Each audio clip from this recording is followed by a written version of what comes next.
আমি আজ আপনাদের সর্ষে ইলিশ বানিয়ে দেখাবো। সর্ষে ইলিশ বানানোর জন্য আমি এখানে 600 গ্রাম ওজনের একটা ইলিশ মাছ নিয়েছি। এর মধ্যে প্রথমে নুন আর হলুদ মাখিয়ে নেব। মাছের মধ্যে নুন হলুদ মাখানো হয়ে গেছে। গ্যাসে একটা কড়াই বসিয়ে দিয়েছি, গ্যাসটা জ্বালিয়ে নেব।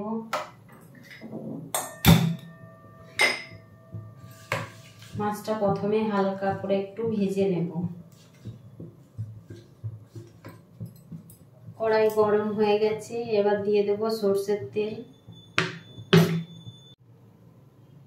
তেল গরম হয়ে গেছে, এবার মাছগুলো আমি ভেজে নেব।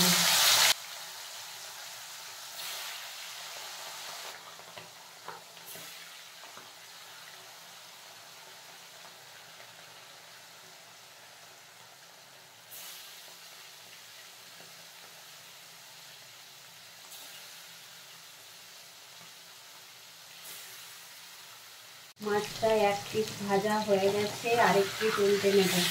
আমি খুব বেশি ভাজবো না, খালি একটু হালকা করে ভেজে নেব।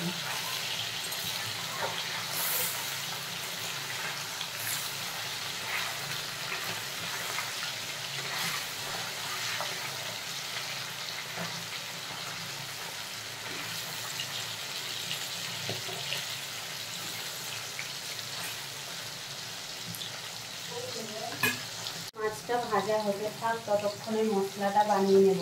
এখানে নিয়েছি 2 চামচ সর্ষে আর 5টা কাঁচা লঙ্কা। আমি একটা পেস্ট বানিয়ে নেব।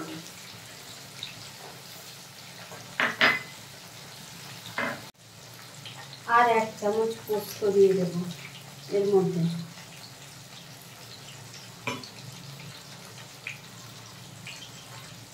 এটা একটা পেস্ট বানিয়ে নেব।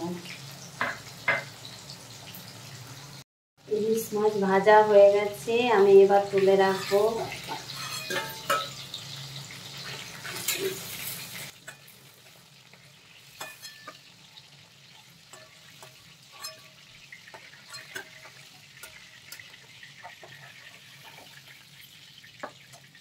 সবগুলো তুলে নিয়েছি।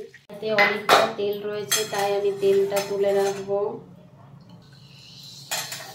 তেলটা কমিয়ে নিয়েছি, এবার ফোড়নের মধ্যে দিয়ে দেব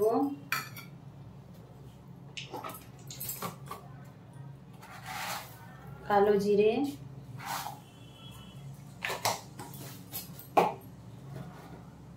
আর শুকনো লঙ্কা দেব। 2টো শুকনো লঙ্কা ফাটিয়ে দিয়ে দিয়েছি।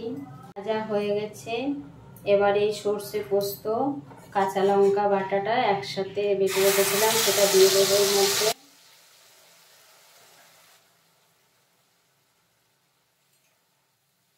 এবার পরিমাণ মতো নুন,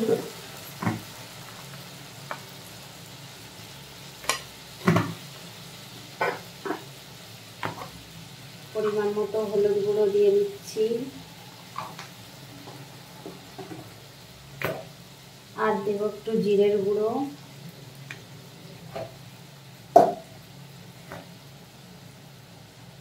আর একটু লঙ্কার গুঁড়ো। এটা কিন্তু আমি কাশ্মীরি লঙ্কার গুঁড়ো দিয়েছি। একটু মিশিয়ে নিয়েছি, এরপর আমি মিক্সির বাটি ধোয়া জলটা দিয়ে দেবো এর মধ্যে। গ্রেভিটা ফুটে এসছে, এরপর আমি ভেজে রাখা মাছগুলো দিয়ে দেব।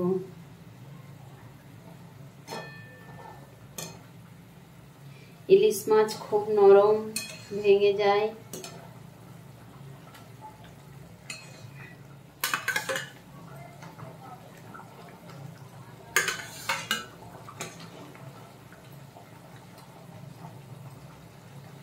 গ্যাসটা কম করে ফুটিয়ে নিচ্ছি।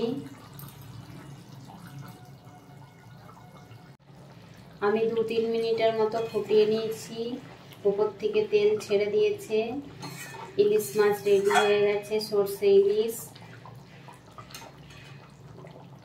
আমি এবার গ্যাসটা বন্ধ করে নামিয়ে নেব।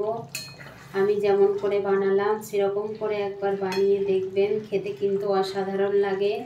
রেডি হয়ে গেছে সর্ষে ইলিশ, আমি নামিয়ে নিয়েছি। প্লিজ আমার ভিডিওগুলো যদি আপনাদের ভালো লেগে থাকে তাহলে লাইক, শেয়ার, সাবস্ক্রাইব, কমেন্ট করবেন।